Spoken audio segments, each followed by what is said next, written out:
Thank you for listening to Depictions Media Radio.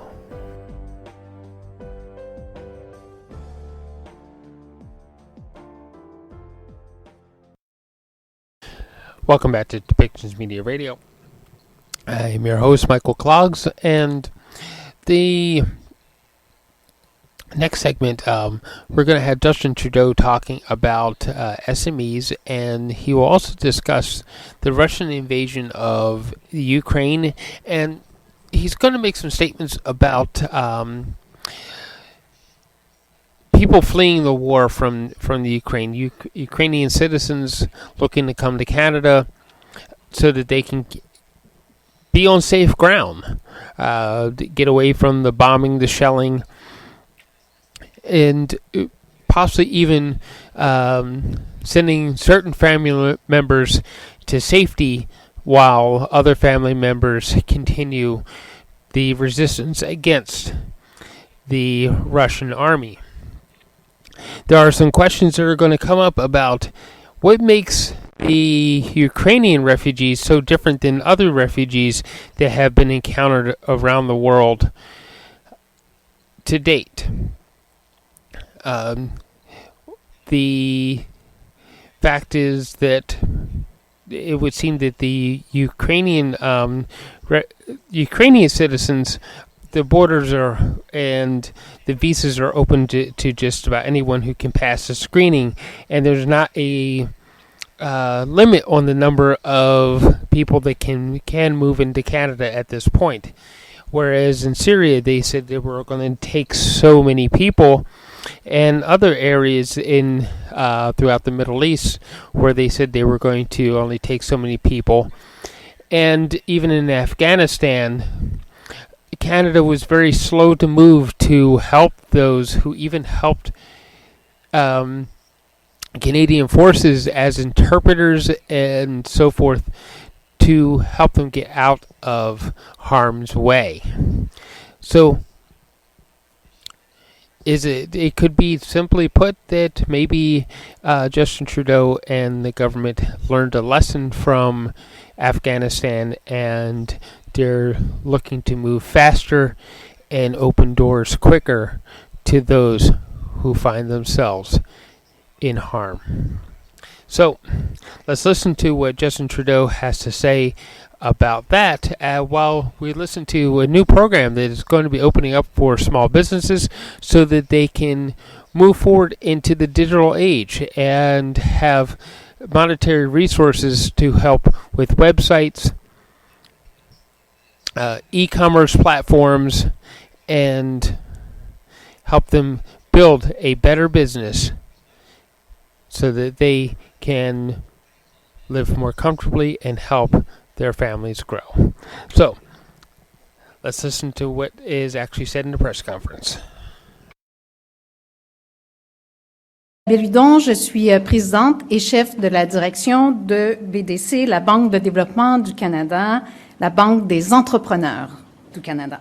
Monsieur le Premier ministre, Madame la ministre Ng, dear guests, c'est un grand plaisir pour moi d'être ici en personne pour prendre part à l'annonce de ce jour. J'aimerais commencer en soulignant que les terres sur lesquelles nous sommes rassemblés aujourd'hui font partie du territoire traditionnel non cédé de la nation algonquine Anishinaabe. Let's acknowledge that the land on which we gather today is the traditional territory of the Algonquin Anishinaabe. Nous le savons, les PME sont le moteur de l'économie canadienne. Elles comptent pour 99% de toutes les entreprises canadiennes et génèrent plus de 85% des emplois dans le secteur privé. Pour que le Canada devienne plus innovant, plus compétitif et plus productif, nous devons soutenir les PME et leur donner les outils pour accélérer leur transformation numérique. Et BDC est fier de pouvoir contribuer à l'initiative qui sera annoncée aujourd'hui. As Canada's Bank for Entrepreneurs, over the years at BDC, we have seen firsthand the benefits of digital adoption. Serving more than 75,000 SMEs across Canada, we have data showing that, first, digitally mature businesses are faster growing. They are 62% more likely to enjoy higher sales growth. Secondly, they are more profitable.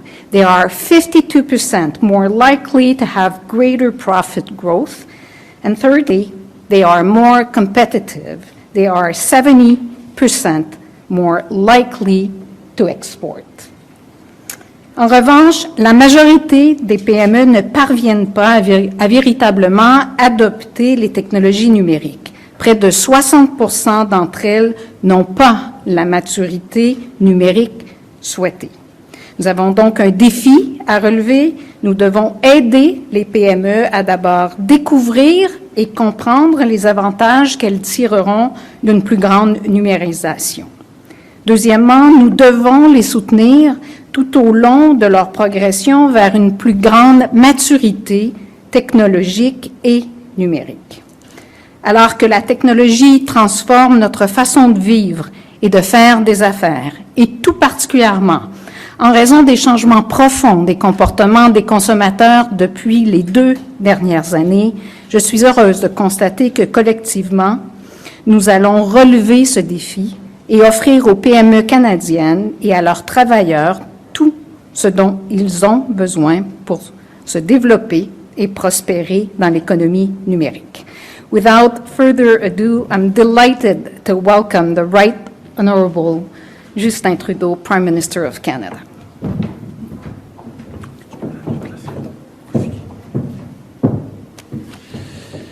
Hello, everyone. Merci Isabelle pour cette introduction et merci de continuer à mettre ton expérience au profit de nos entrepreneurs canadiens. Thank you to Michael Tremblay and his team for welcoming us here at Bayview Yards, where I know that technology is at the center of everything you do. It's great to be here with Minister Ng. Mary, thank you for all the work you do to help Canadian businesses thrive. Today's announcement will definitely make a huge difference for small and medium-sized businesses who want to grow and take advantage of new technologies. Mais avant de commencer, je veux faire une courte mise à jour sur l'Ukraine. Au cours des derniers jours, j'ai eu différentes conversations avec plusieurs dirigeants mondiaux, incluant Cyril Ramaphosa de l'Afrique du Sud, Macky Sall du Sénégal et Naftali Bennett d'Israël. On a discuté des efforts déployés pour mettre fin à cette invasion illégale de l'Ukraine. Yesterday, I also spoke again with President Zelensky of Ukraine. I applauded his leadership and the courage of Ukrainians. I told him that Canada would continue to be there for them. This morning, Minister Anand announced that we will be supplying more military equipment to Ukraine, including M72 rocket launchers and grenades. This is in addition to what we've already committed and what we've already sent. We're also ready to welcome more Ukrainians to Canada. For Ukrainians who want to come to our country temporarily, we'll create a Canada-Ukraine authorization for emergency travel. This will eliminate many of the normal visa requirements, and it will be the fastest and safest way to come to Canada. For Ukrainians with family members who are Canadian citizens or permanent residents, we'll implement a special family reunification sponsorship pathway towards permanent residence. Today, Canada and other close partners are calling to suspend Russia from INTERPOL. We're supporting this because we believe that international law enforcement cooperation depends on a collective commitment to the Universal Declaration of Human Rights and mutual respect between Interpol members. En plus de nos actions pour soutenir l'Ukraine, on s'assure aussi que la Russie soit tenue responsable de ces actes. C'est pourquoi on impose de nouvelles sanctions sur des dirigeants de 2 compagnies russes du secteur de l'énergie, Rosneft et Gazprom. Ce matin, la vice-première ministre Freeland a aussi annoncé que le Canada sera le premier pays à révoquer le statut de nation la plus favorisée de la Russie et du Bélarus en tant que partenaires commerciaux. Par conséquent, le Canada va imposer des tarifs de 35% aux exportations provenant de ces deux pays. Ces sanctions ont pour but de mettre encore plus de pression pour que la Russie cesse sa violation de la souveraineté et de l'intégrité territoriale de l'Ukraine. While our government is there to support our partners and allies abroad, we're also continuing our work to support and grow our economy here at home. That's why I'm so happy to be here with you all at Bayview Yards with great news for small businesses. Today, we're joined virtually by Sheena from Nova Scotia, who co-founded her own business called Made with Local. Made with Local is a snack foods company that partners with social enterprises to employ and train Canadians with barriers to the mainstream workforce.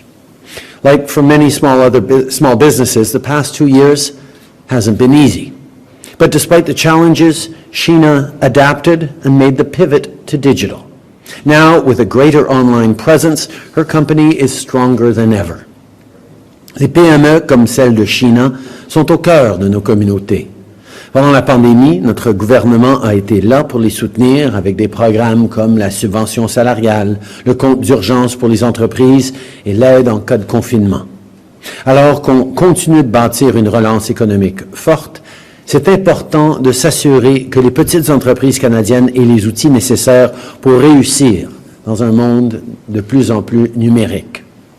Sheena's company benefited from the digital transformation. Today, we want to help other businesses use technology to grow and expand. That's why we're launching the Canada Digital Adoption Program. This is a $4 billion investment that will accelerate the digital transformation of SMEs through grants and loans that meet their needs. For example, if you're looking to grow your business online, you could get a grant that will help with the costs of an e-commerce platform. If your business requires more advanced technologies, you could get a grant to develop a digital adoption plan. And if you need support to implement your digital transformation, you can also apply for a 0% interest loan up to $100,000 from the BDC. Applications for both loans and grants are now open. Si vous êtes une PME, on lance aujourd'hui le programme canadien d'adoption du numérique pour vous. On veut vous aider à faire croître votre entreprise en ligne et à accélérer votre transformation numérique. Durant les 4 prochaines années, on va soutenir jusqu'à 160 000 PME avec des subventions, des prêts et un réseau de conseillers numériques. Le programme va aussi créer des milliers d'emplois, incluant des emplois pour les jeunes experts en numérique qui sont très habiles avec la technologie. Les petites entreprises sont là pour nos communautés et notre gouvernement va continuer d'être là pour elles. Today's announcement is all about empowering small businesses with digital tools so that they can reach their full potential. It's also about building a strong recovery that brings our entrepreneurs and growing companies along. Small businesses are at the heart of our communities, and when they do well, everybody wins. Merci beaucoup d'être avec nous aujourd'hui. I'm happy to pass it over to Minister Ng. Mary.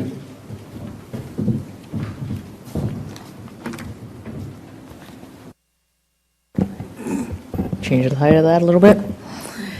Merci, Monsieur le Premier ministre, pour cette introduction chaleureuse et merci à vous tous de vous joindre à nous aujourd'hui. Thank you, Prime Minister, and good morning to everyone. I want to start by echoing the Prime Minister. Small business owners and entrepreneurs across Canada have shown tremendous resilience and have innovated and adapted throughout this pandemic. Le nombre d'entreprises qui ont adopté le numérique a été plus élevé l'année dernière que durant la dernière décennie. Leveraging e-commerce and upscaling technology has helped businesses stay open, access new customers, and get even more competitive. As the world becomes even more digital, our government is committed to setting up Canadian small businesses to be the leaders in the economy of the future. That's why today we are launching the $4 billion Canada Digital Adoption Program, or CDAP, to help SMEs grow their businesses online and to boost their business technologies. For small business owners and entrepreneurs out there, here's what today's announcement means for you. If you're a small consumer-facing business, you can receive a $2,400 grant to grow your business online. I know taking that first step can be daunting, and that's why we've developed a national network of fantastic service providers and youth advisors to help you take advantage of e-commerce, implement an online payment system, do that digital marketing to reach new customers in your communities across Canada or even around the world. Just look at Montfree's Rum Cakes, a Black-owned business led by a woman in Niagara. After COVID forced her store to shut down, Christine, the owner, accessed funding from one of our women entrepreneurship ecosystems and moved her business online by creating a digital storefront. Today, Christine's sales are up more than 75%, and she exports her cakes all around North America. We will be helping 90,000 small businesses grow their business online and benefit from e-commerce, just like Christine's in Niagara and Sheena in Halifax. The federal government's CDAP program will also help boost your business technology, whether it is incorporating artificial intelligence into your operations, strengthening your cybersecurity, upgrading your customer relations management software, or automating your production. Businesses can take a free online digital needs assessment to get an in-depth understanding about your business's digital DNA so that you know where your business is at. Then you can access grants of up to $15,000, and you'll get access to a roster of expert advisors that will help you develop a tailored digital adoption plan for your business. And once you have that plan that you're satisfied with, you can receive an interest-free loan from BDC for up to $100,000. You can also access $7,500 in a wage subsidy to hire a young person to help you implement that digital plan. We're going to help up to 70,000 businesses boost their business technology. Just like Ray, when he took his company, Landmark Exterior Innovations in Edmonton, Alberta, he wanted to speed up his manufacturing. So he began his digital transformation by investing in a fully automated equipment, significantly boosting his production outputs. He then adopted a new software to help him better manage inventory, plan production, and adjust his pricing. And as Ray has said, you wouldn't believe how technology can help you step up your game and become more competitive. And for any business that's unsure of what going digital means, I encourage you to use that digital SMS assessment tool that I just talked about so that you can get to know your digital DNA. Get to know the areas where your business could grow by going digital and by boosting your technology.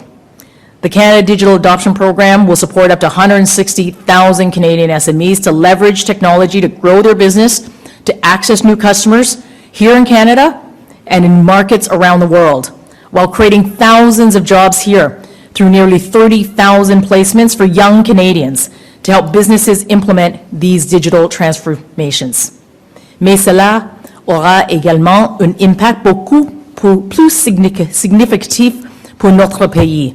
We are preparing Canada to be the global leader in the economy of the future, and we're bolstering our country's long-term growth and competitiveness. Businesses can apply to the digital adoption program today by visiting that CDAP website, and I look forward to seeing your businesses use this program to scale up, to expand into new markets, and to anchor that success here in Canada by creating jobs. And with that, I'm very pleased to welcome Sheena Russell, the inspiring entrepreneur that the Prime Minister introduced a little earlier, to share her own digital transformation journey. Sheena, over to you. Nice to see you, by the way. Yeah, it's nice to see you too. Thank you so much, Mr. Prime Minister, Minister Ng, and everyone for welcoming me here today. I'm so excited to be part of this announcement. So I'm Sheena Russell. I'm founder of Me With Local, and we're a purpose-led snack foods brand based in Chipuktuk, the ancestral and unceded territory of the Mi'kmaq people. It's a beautiful snowy day here today. So we make two lines of our really simple, nourishing snack foods. We're best known for our real food bars, and we also make a product called granola bar mix, like a DIY make-your-own bars at home. Our foods are made using the best Canadian-grown ingredients and Canadian-grown and produced ingredients that we can get our hands on, and they're all manufactured in partnership with social enterprise-based bakeries, providing invaluable work and training opportunities for folks who are living with barriers to the mainstream workforce. As you can imagine, March 2020 was a pretty pivotal time for our business. We lost almost all of our production capacity immediately, and supply chain disruptions were very real. Thankfully, we were able to access the CEBA and support through the wage subsidy program to ensure that our team had the resources we needed to focus on the big picture, how to navigate a pandemic landscape as a small business with deep roots here in the community and a commitment to creating social impact in these unprecedented times and well beyond. By the summer of 2020, we built back up our production capacity and turned our sights to two new strategies, putting a major emphasis on our e-commerce shop with pandemic-friendly offerings, as well as relaunching our granola bar mix. Remember, we were all professional boulangers at some point during the pandemic? Both of these pivots required a digital investment and a laser focus on our digital presence and offerings. Part one was creating a smoother, more user-friendly experience in our online shop. This immediately supported growth in e-commerce orders, including the size of the orders and the number of orders we were receiving monthly. Part two was to turn up the marketing on that new granola bar mix product. We launched a robust multi-channel digital marketing campaign that led to such an uprising in awareness of this product that it was soon listed at 30 Costco locations in Eastern Canada, with two of our best-selling locations actually being right there in Ottawa. This growth in the face of adversity has been bolstered by the brand that we've built to thrive in the digital space, a brand that's committed to building trust, transparency, and fostering a connection to the community. With the launch of this amazing digital adoption program, there's never been a better time for Canadian businesses to invest in creating a strong brand and online marketplace. Building a digital community and growing your business is not a thing of the future, it's the present. Thank you. Very much for that, and that concludes this part of the announcement, and we are now going to open up the floor to media.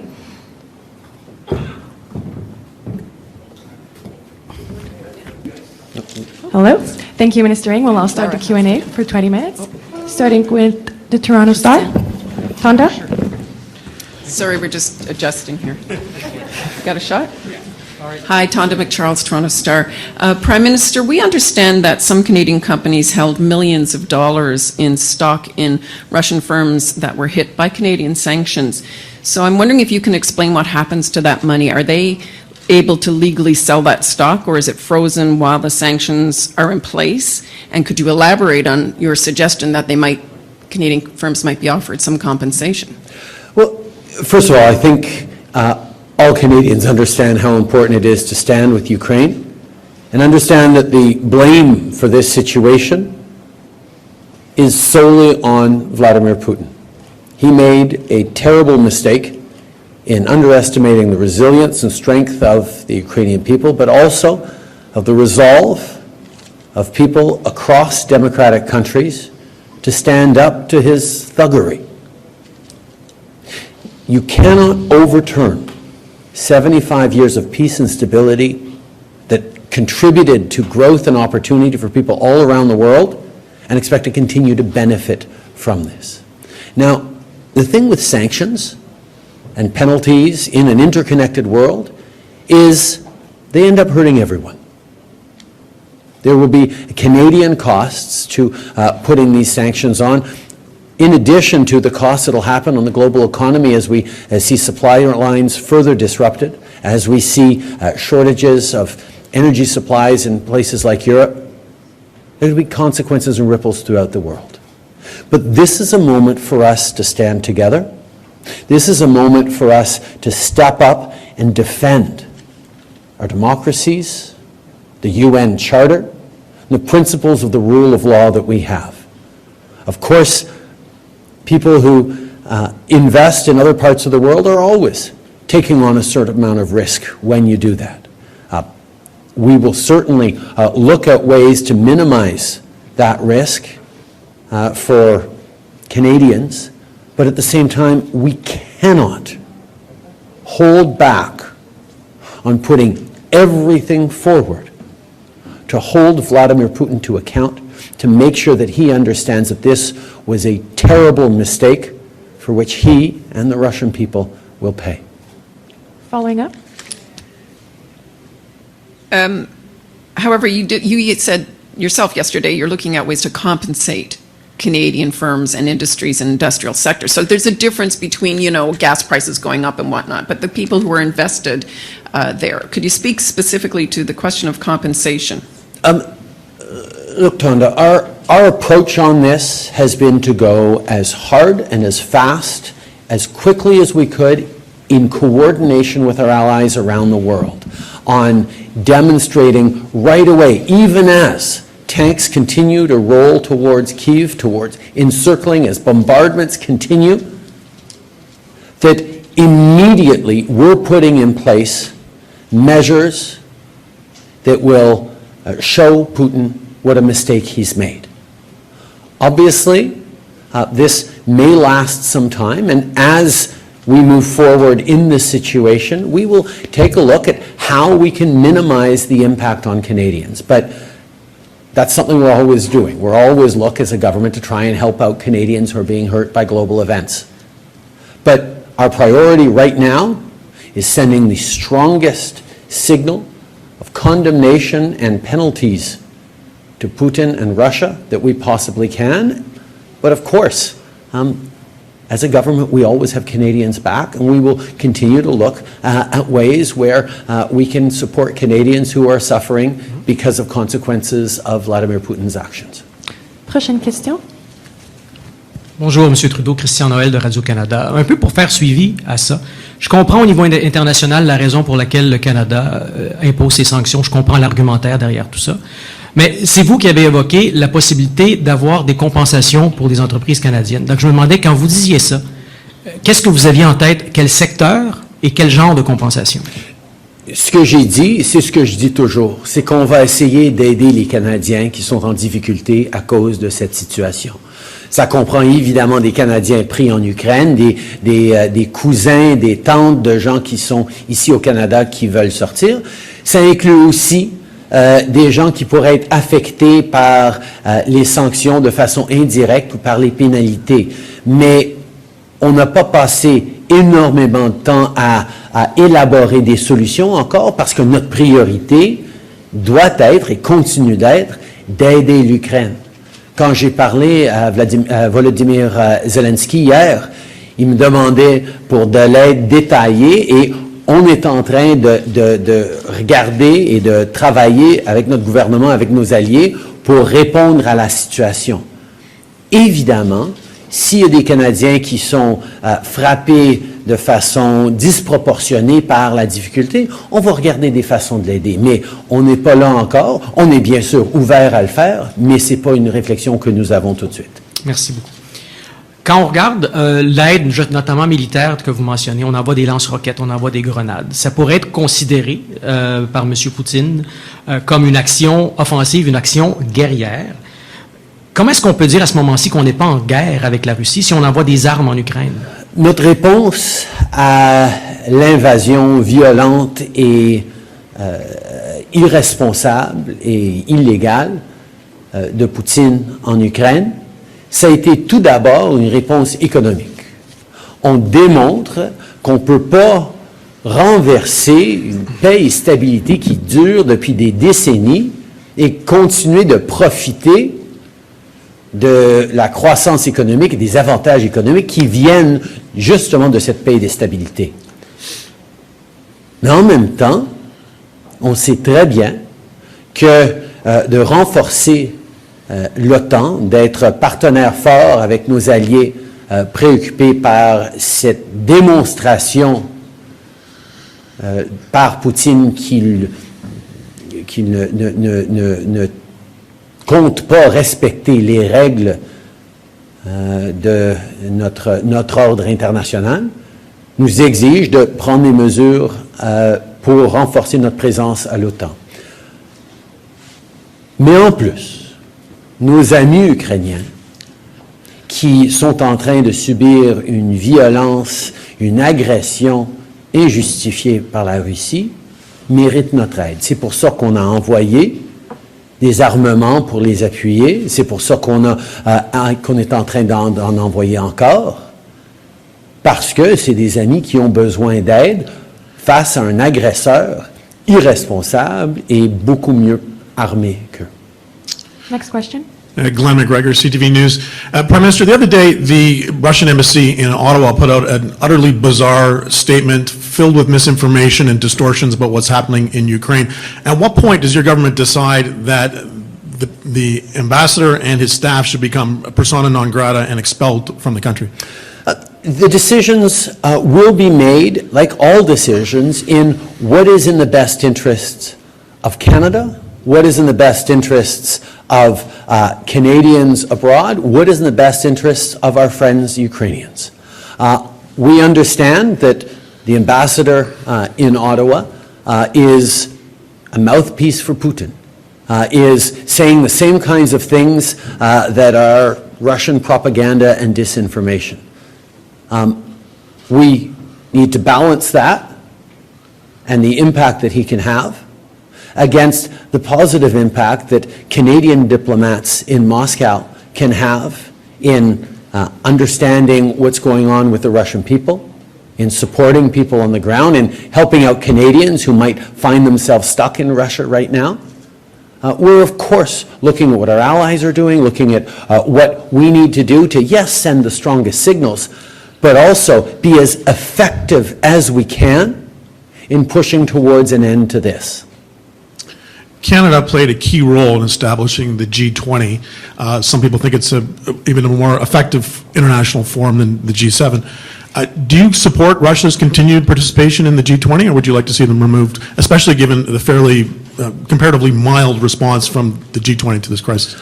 I think, first of all, Glenn, I disagree with your contention that the G7 is less useful than the G20. The G7 is, and the expulsion of Russia from the G8 to make it once again the G7 after the invasion of Crimea demonstrates that there is value in the world's leading democracies being together to work things out. The G7 has been extremely strong in leading the way on these sanctions, on a global response to this illegal Russian action. At the same time, the G20 is also extremely useful because it includes not just like-minded partners, but all the biggest economies in the world, from China to Brazil, to Russia, to Indonesia, to countries that have different perspectives, some aligned, some not. And it's an important forum to come together to talk about issues of the global economy.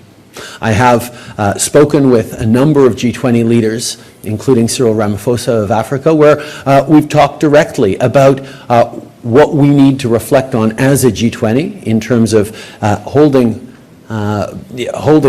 Russia to account or demonstrating concerns, while at the same time continuing to engage in a constructive way in the global economy. This is a conversation that we will have over many months as we look to the fall for the G20 meetings. There are no hard and fast decisions yet, but certainly it's a reflection we need to have. Next question. Murad Hamadi, The Logic. Prime Minister, 4 years ago in this very room, two of your ministers announced a program called Innovative Solutions Canada, which was also designed to help small businesses grow. That program was supposed to spend $113 million annually. In its first 4 years, it didn't come close to that sum combined. So if you can't implement the small business growth programs your government has already announced, what reason do small businesses have to believe they'll ever see the money you're announcing today? I think one of the things that we've seen over the past couple of years is this pandemic has had a huge impact, not just on Canadians, but on small businesses across the country. And people have been turning towards being more digital, having a stronger online presence. Many small businesses I spoke to had always thought they would do it at one point. The pandemic accelerated the moment in which they chose to step up on a digital presence. And as we come through this pandemic and begin to see a return to something more resembling normal, many businesses like Sheena's are looking to further intensify their digital presence to be more successful. Well, what we're doing is not just providing them with concrete supports to be able to do that.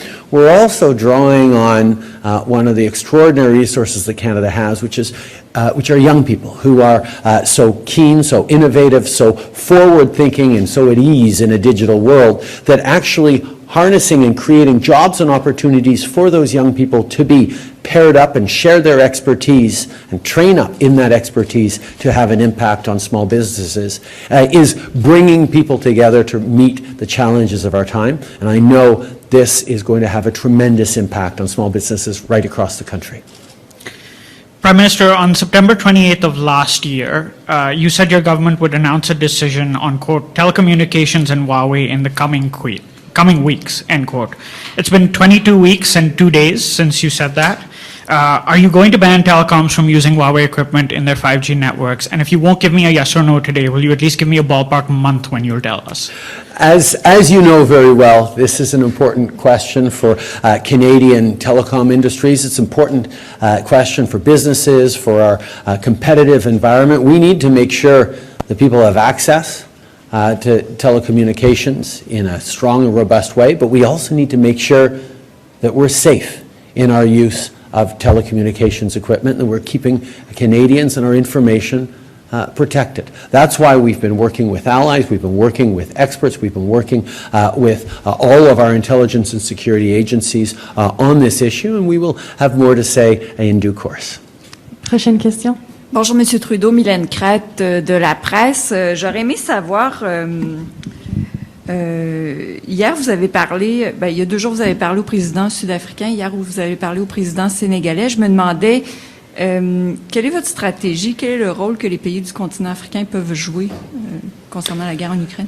Bien, je pense que c'est important que les pays à travers le monde comprennent que c'est pas juste une question d'un pays en Europe en train d'envahir une autre. Évidemment, on voit constamment des conflits à travers le monde, que ce soit en Afrique ou en Asie ou ailleurs, où on voit de la guerre, de la violence. Mais la décision d'un pays puissant, particulièrement militairement comme la Russie, de faire fi complètement des règles qui nous protègent tous, des Nations Unies, des principes de l'intégrité territoriale et de dire que la force donne raison, c'est inquiétant pas seulement pour l'Europe de l'Est, mais pour tous les pays à travers le monde. Et on est dans un moment où la défense de la démocratie et des principes de ces démocraties, c'est un combat qui ne peut pas juste être mené par les Ukrainiens, mais qui a une pertinence en Afrique, en Asie, en Amérique du Sud, ailleurs dans le monde.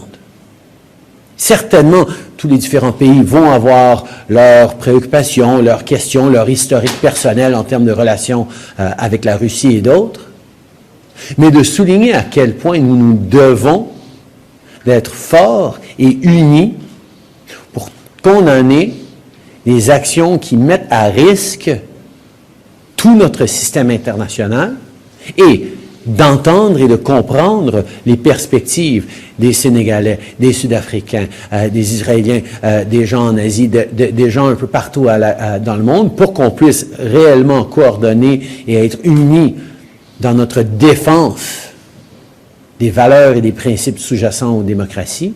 Je pense que c'est important. En deuxième question, j'aimerais savoir, on voit des reportages là, qui montrent des Russes qui tentent eux aussi de fuir le pays. Il y en aura peut-être davantage au fur et à mesure que l'impact des sanctions économiques se fait sentir là-bas. Est-ce que le Canada est prêt à en accueillir aussi? Je suis certain que des gens sont en train de réfléchir à ça. Moi, je suis plus préoccupé par les Ukrainiens qui sont victimes de cette agression russe pour l'instant. Mais effectivement, on voit que de plus en plus de Russes sont en train de réfléchir profondément à cette décision que le président Poutine a prise, cette décision pas seulement irresponsable et erronée, mais illégale, parce que les conséquences de cette décision sont pas juste des milliers de familles à travers la Russie qui perdent leurs enfants qui sont allés en guerre en Ukraine, mais aussi un coût économique énorme pour l'économie, pour les familles russes qui doivent exiger une réflexion sérieuse à l'intérieur de la Russie sur la direction qu'a pris le président. Next question. The announcement, Erica Ibrahim, the Canadian Press. The announcement from Immigration Minister Sean Frazier today is quite a departure from how Canada has responded to previous refugee crises. Do you anticipate this being a permanent change to how we respond? Actually, the response that we put forward today was built on our experience with the refugee crisis in Syria. When, in 2015, we accelerated processes for people to come to Canada quickly, we created new processes that we are drawing on in this particular situation. But we also know that situations are very different from one conflict or one challenge to another. The Syrian refugee conflict featured people coming from displaced persons camps in Jordan, in Lebanon, and in Turkey. So they weren't in Syria, they'd been established for many years in these displaced persons camps, and we brought people over using measures that were tailored for that situation. In Afghanistan last summer, the challenge was actually getting people out of the country to safe third countries so we could process them and get them to come in Canada. We've now accepted around 8,000. We are very much on track to getting to the 40,000 over the coming years. But it took a separate set of measures. In this situation, the challenge that we're focused on is getting people not from Ukraine directly to Canada, because they are fleeing to countries like Poland, Romania, Moldova, other countries like that, where we are then able to work with them in the relative stability of a peaceful neighboring country to process as quickly as possible and bring them to Canada. And that's where this measure that will take 2 weeks to be able to get them emergency travel authorization, that will not just allow them to come quickly to Canada, but to study, to work, to rebuild their lives to a certain extent, either while they wait to return home to Ukraine or to start a new life in Canada. Every situation is different, but every new situation, we are guided by the same values, the same principles, but adjust to what the needs are on the ground. Thank you. And my follow is about Canadians going to fight in Ukraine. Minister Anand this morning suggested the legality of fighting for Ukraine was still, quote, indeterminate. Does the Canadian government support such individuals, and is it sending the wrong message by not warning them about potential legal questions? We have been very clear for many, many weeks now. Canadians, we encouraged all Canadians to leave Ukraine. We were very worried about the Russian positioning, and when war broke out, our efforts are very much on getting Canadians out to safety. Canadians can make choices about what they choose to do, about what they choose to do to support Ukraine. All Canadians want to support Ukraine. There's many different ways of doing it. I'm not a lawyer, so I won't weigh in on the legality of that. I will simply say that the best way we can help Ukraine is by making sure we are unequivocal in our condemnation of Vladimir Putin, that we are sharing with our larger networks and with the world the truth of what is happening in Ukraine against Russian disinformation and misinformation, and that we, as we always do, open our hearts, our wallets, and our homes to welcome people fleeing for safety. We'll take one last question. David Aiken, one last question, a follow-up, I hope. David Aiken from Global News. The other day, Minister Freeland mentioned or suggested that Canadians should prepare for, quote, collateral damage. Some of the sanctions we're imposing may hurt Canadian businesses. I wonder if you can maybe talk about that, if the Incident Response Group has been talking about defense. What might we expect the Russians to do to Canadian firms and Canadian companies? We know that Russia has sophisticated cyber attack capacities, not just misinformation, disinformation, but attacks on infrastructure, on systems, on individuals and companies that can be very disruptive. Fortunately, over the past years, the investments we've made in CSE, in Canada's communications security establishment, that has been extraordinary and world-class in its cyber capabilities, is part of how we defend against Russian cyber attacks or foreign cyber attacks in general. There's lots to do. We need to remain vigilant, but I encourage any businesses or institutions that are worried about that, don't feel that they're perhaps up to where they want to be in terms of defending against such attacks, to reach out to the CSE, because we have experts there to help protect all Canadians against this. Following up. And just a quick domestic politics question. Of course, in 2020, your government did not table a budget in the entire year. Will you commit at this point to tabling a budget this spring? And maybe even more precise, will you table it in this fiscal year, which means by the end of this month? We absolutely will be tabling a budget this year in terms of timing and in terms of what's in it. We will announce all that when the time comes. Merci beaucoup. C'est ce qui m'a fait la conférence de presse aujourd'hui. Merci tout le monde. Merci. This show has been produced by Depictions Media. Please contact us at depictions.media for more information.